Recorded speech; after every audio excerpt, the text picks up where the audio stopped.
اللہ کے نبی صلی اللہ علیہ وسلم کی حدیث مبارکہ، جو اللہ کا ذکر کرتا ہے حضور صلی اللہ علیہ وسلم نے ارشاد فرمایا وہ زندہ کی مثل ہے، اور جو اللہ کا ذکر نہیں کرتا میرے آقا فرماتے ہیں وہ مردہ کی مثل ہے۔ اسی طرح سے ایک اور حدیث کا مفہوم ہے کہ جو ذکر کرتا ہے وہ سرسبز فائدہ مند درخت کی طرح ہے،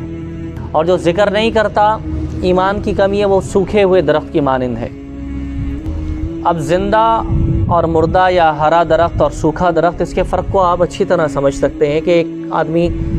زندہ ہے تو اس کے معاملات بالکل جدا ہیں، اور مردہ بے بس ہے، کچھ نہیں کر سکتا، اس کی کوئی وقت نہیں ہے، اس کی کوئی حیثیت نہیں ہے، وہ مردہ ہو چکا، ختم ہو چکا، اس کا مال اس کا نہیں ہے، اس کا لباس اس کا نہیں ہے، اس کا مکان اس کا نہیں ہے، اس کی قوت نہیں ہے، اس کے رشتے بھی ختم ہو چکے، مردہ سارے رشتوں سے تعلق توڑ چکا، وہ بے بس اور بے کس ہے، جس کو لپیٹ کر غسل دے کر بس ایک تنہائی کے گڑھے میں ڈال کے آ جاتے ہیں۔ لیکن ایک زندہ وہ با اختیار ہوتا ہے،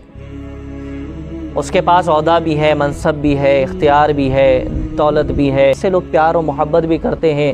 یہ زندہ ہے۔ اب ہم اور آپ محاسبہ کریں کہ ہم سب تو کھاتے پیتے ہیں، زندہ ہیں، چلتے پھرتے ہیں، لیکن اللہ کے نبی علیہ السلام فرماتے ہیں کہ جو ذاکر ہے صرف وہ زندہ ہے، جو ذاکر نہیں ہے وہ مردہ ہے۔ اس کا مطلب جب آپ اسلام کی دنیا کی بات کریں گے، اسلام کی معاشرت کی بات کریں گے، ایمان کے نظام کی بات کریں گے، تقوی کے نظام کی بات کریں گے، شریعت کے نظام کی بات کریں گے،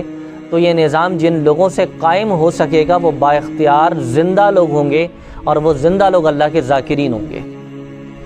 جو ذاکرین ہیں وہ اس نظام کا حصہ بنیں گے، جو اس نظام کو قائم کر سکیں۔